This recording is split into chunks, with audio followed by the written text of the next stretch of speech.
Kembali lagi bersama kami di DG Financial. Kali ini kita akan membahas tentang saham NIRO atau City Retail Development Tbk. Jadi ini laporan keuangan yang kuartal pertama 2024 sudah keluar dan setahu kami ini kayak kemarin kayak awal tahun ya. Ini kan direktur utamanya ada Masyarakat Duka Cita ya. Tapi semoga perusahaan ini bisa menjadi lebih baik ke depannya Mas ya. Semoga diterima di sisi yang lebih baik lah. Pokoknya semoga semuanya lebih bahagia. Baiklah, ini untuk direktur utama saat ini yaitu Iwan Sanyoto. Kemudian direkturnya ada Hasan. Alamat kantor mereka ada di Menara Utara lantai 8G di Menara Jam Sostek Jalan Jenderal Gatot Subroto di Jakse. Jadi ini kawasannya ada di Jakarta Selatan. Dan kalau kita lihat di sini, ini mereka ada disebutkan juga untuk amanah wisi dan lain-lain. Ini ada direkturnya Hasan. Ini kita lihat nih kasnya. Di sini dia katakan itu dia nilainya itu satuan penuh, tapi bentuknya rupiah. Kalau kita lihat di sini kas dan setara kas dia agak sedikit berkurangnya. Dari 789 miliaran sekarang menjadi 500 miliaran. Kemudian piutang usaha berkurang sedikit. Nah, ini yang pihak ketiga.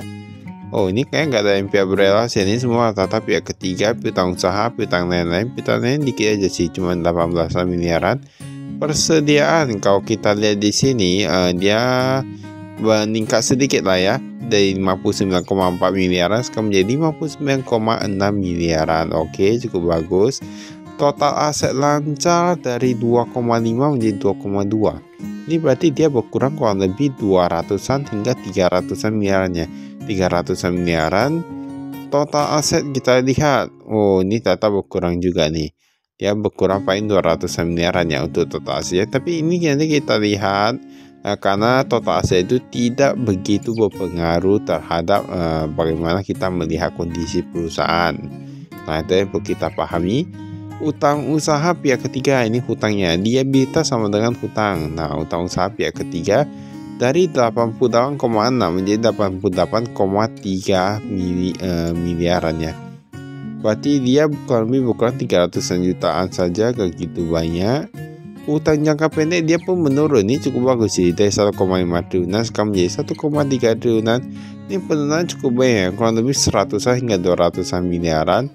Nah, ini masih oke, tapi nanti kita lihat dulu ini yang jangka panjang gimana, karena ada perusahaan yang dia pakai utang jangka panjang, kemudian dia bayar utang jangka pendek. Nah, ada juga yang kayak gitu, jadi kita lihat semua ya. Total hutangnya dari 7,7 triliunan sekarang menjadi 7,6 triliunan. Dia berarti dia berkurang kurang lebih 120 miliaran. Ini sebenarnya cukup bagus ya. Dimana kalau kita lihat penah hutang ini seharusnya ekuitasnya ini enggak gitu apa ya. Ini menurun juga nih. Tetapi untungnya penurunan ekuitas tidak sebanyak yang hutang. Berarti ini masih cukup bagus. Tapi saya bukan berarti bagus ya. Ini karena ekuitasnya menurun, tetapi masih agak mending lah ya. Karena tadi hutangnya menurun 100 miliaran, tetapi ini kalau kita lihat ekuitas ya dia hanya menurun puluhan miliaran ya. Penjualan dan pendapatan usaha dia meningkat. Nah, penjualan meningkat tapi ekuitasnya menurun. Nah, kita lihat dulu penjualannya meningkat tidak menentukan keuntungan. Penjualan 354 miliaran dari tahun lalu 200 miliaran, tetapi beban pokoknya meningkat 187 miliaran sehingga dia laba brutonya tersisa 166 miliaran. Kemudian beban pemasaran pun meningkat. Keuntungan atau kerugian selisih kurs. Nah, berarti dari sini sudah nampak ya. Selain beban pemasarannya meningkat, ini dia laba usahanya ini hanya tersisa 76 miliaran dikarenakan dia selisih kursnya. Mereka ada rugi 47 miliaran. Entah karena apa? Karena inflasi atau gimana, nanti kita lihat ya. Nah, itulah ya resikonya juga. Pendapatan keuangan, biaya keuangan banyak juga meningkat juga sehingga mereka mencatatkan kerugian. Kita lihat kerugian yang kepada entitas itu hanya sekitar 321 jutaan. Jadi tadi kalau kita lihat dia minusnya ruginya itu puluhan miliaran, itu sebenarnya gak gitu apa ya, karena Dalam laporan keuangan kita selalu melihat laba ataupun rugi yang diaktifkan kepada pemilik entitas induk. Jadi tadi entitas induk cuma ratusan juta sih. Jadi kita anggap saja ratusan juta, nah seperti gitulah ya. Menurut kami, tapi menurut anda ataupun orang lain ya terserah mereka. Nah ini penerimaan kas dari pelanggan dan lain-lain. Tetap jadi kalau kita lihat di sini, ini sebenarnya penjualan yang meningkat tidak menentukan laba dari sebuah perusahaan. Bukan berarti perusahaan itu bisa menjadi laba, bisa juga makin tambah rugi. Dan sebenarnya kalau kita lihat di sini ya, ini hanya karena dia kerugian selisih kurs. Nah itulah itu mengapa ada beberapa perusahaan yang dia beli dolar dan jual banyak, ataupun beli mata uang asing dan jual banyak ketika rupiah melemah. Dan ketika rupiah menguat, mereka menjual dan gitu ya. Memang setahu kami rata-rata perusahaan saat ini untuk yang kota pertama kayak rata-rata untung sih untuk selisih kursnya. Tapi ini bisa rugi gak tahu juga ya. Di sini ada kepemilikannya, kalau kita lihat ada yang baru nih, Gamma Holding Syria di Singapura. Wah, ini berarti dia ekspansi terus ya. Ini kan dia ada peningkatan dari gada perusahaan ini, kemudian ada perusahaan ini. Tapi memang ada beberapa juga yang membuka cabang baru hanya untuk membagi pendapatannya agar pajak yang dibayar lebih rendah ataupun yang lainnya. Tapi ada juga yang ekspansi dan lain-lain ya, jadi terserah mereka ya. Tapi kita tahu-tahu sendiri saja gitu.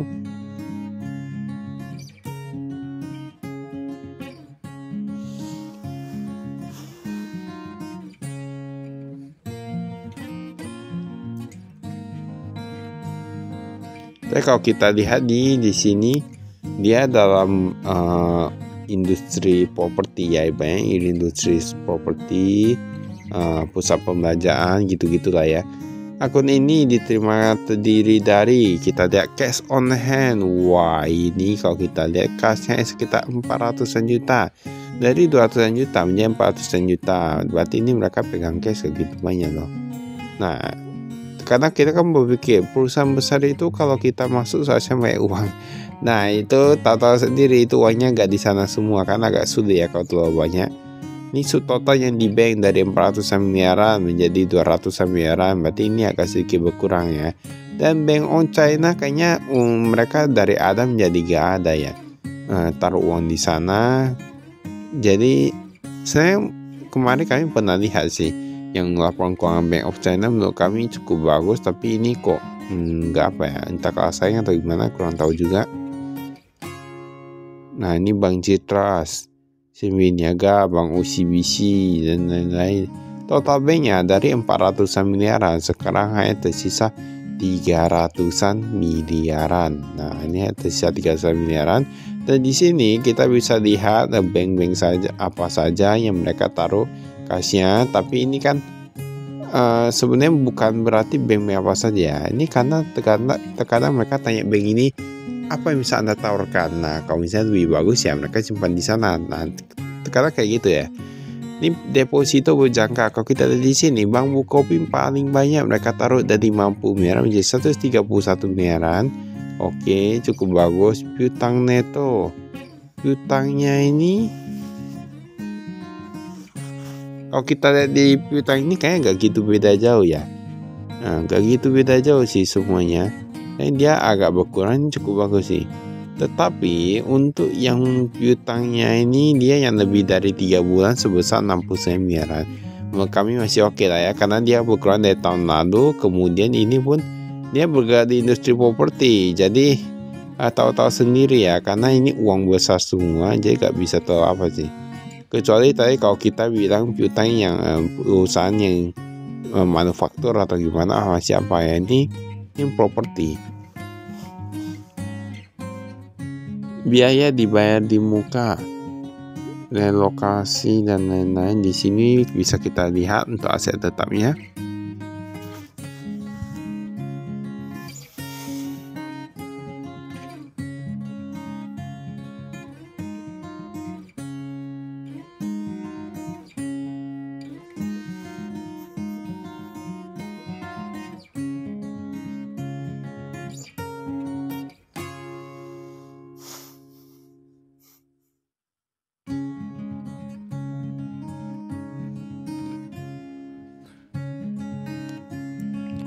Ini kita lihat di sini, ini kemudian ada utang bank, lembaga pembiayaan dan lain-lain sebesar 4,8 triliunan.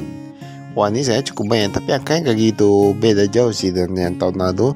Kayak masih oke, karena kalau kita lihat yang paling gampang itu kita lihat dari total liabilitasnya. Itu tadi kan dia menurun. Nah, jika dibandingkan dengan ekuitas dia menurun lebih banyak. Berarti masih oke, walaupun masih agak gitu apa ya.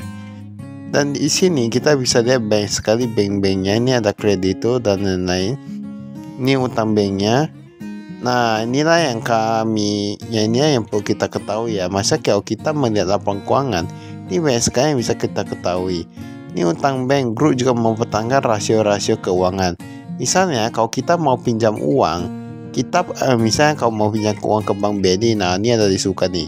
Current ratio minimal 1 kali, debt to equity ratio 2.5. Ini artinya apa? 2,5 kali artinya apa? Ini maksudnya perbandingan hutang dengan ekuitas perusahaan itu harus hanya 2,5 kali. Bahwa bisa pinjam uang ke bank apa BNI atau apa itu. Kemudian ini ada bank CMB juga 2,5 kali juga. Nah, jadi ini merupakan sebuah peraturan di mana gimana kita bisa pinjam uang ke bank. Nah, inilah yang kita ketahui ya. Ada beberapa bank yang dia agak sedikit longgar, dan ada juga yang dia gitu longgar. Kayak ini Hana Bank nih. Ini Hana Bank debt to equity 2,5, current ratio 1 kali, debt service 1,1 kali. Kayaknya agak longgar ya. Kan masih agak longgar, agak apa ya. Bank Mandiri kayaknya nggak gitu longgar. Dia debt to equity 1,5 kali. Jadi dia dibandingkan dengan tadi Hana Bank dan lain-lain, ini masih gak gitu longgar. Kemudian Bank BCA, Bank BCA di sini rasio interest bearing debt to equity and utang inflasi masih 1 kali. Wah, ini kayaknya gak gitu longgar ya untuk Bank BCA. Bank Permata lebih longgar lagi, debt to equity 3 kali. Jadi untuk beberapa bank memang menurut kami kayak gini ya. Tapi gak tahu juga. Ada beberapa bank dia misalnya dia begitu besar. Jadi dia untuk yang mau pinjam ke bank sana dia agak sedikit longgar. Nah, jadi dia banyak gak kalah saing gitu. Untuk seperti bank-bank besar, ada juga yang dia gak mau longgar karena apa? Kalau dia terlalu longgar, maka akan banyak perusahaan-perusahaan yang dia masih kurang bagus, sering telat dalam pembayaran, bisa meminjam uang darinya. Jadi dia takutnya cash flow-nya jadi macet. Tapi ada juga bank yang dia terpaksa melakukan itu. Kenapa? Karena takut kalah saing. Nah, inilah merupakan persaingan antar bank juga. Jadi semuanya itu ada sistemnya, ada caranya tersendiri. Jadi semua ada pemasarannya dan lain-lain. Jadi ada pasarnya gitu lah. Tapi itu tergantung mereka juga. Ini ada pemegang saham PT Orion Global Development, dulu PT Mega Inti. Tapi cukup ya sih, kayaknya gak gitu gak gitu terpecah-pecah untuk yang memegang sahamnya. Penjualan dan pendapatan jasa bisa kita lihat di sini. Ini yang sewa meningkat cukup banyak nih. Nah, ini kayaknya sewa ini industri yang lebih bagus. Tapi saya gak bisa lihat dari sini saja ya. Tapi maksudnya kalau di sini cukup bagus.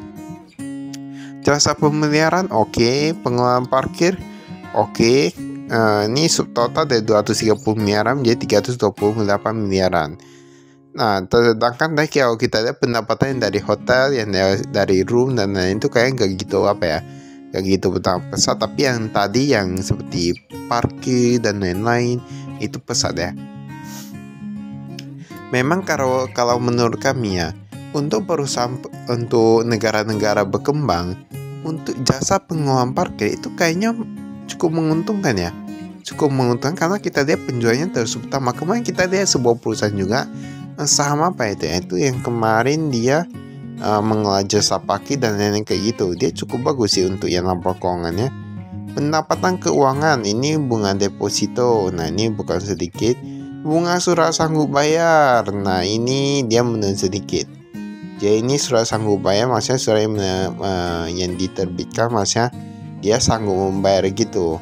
Nah, gitu-gitu lah ya. Yang ini kita skip. Baiklah, itu saya dari kami. Sekian dan terima kasih. Saya investasi.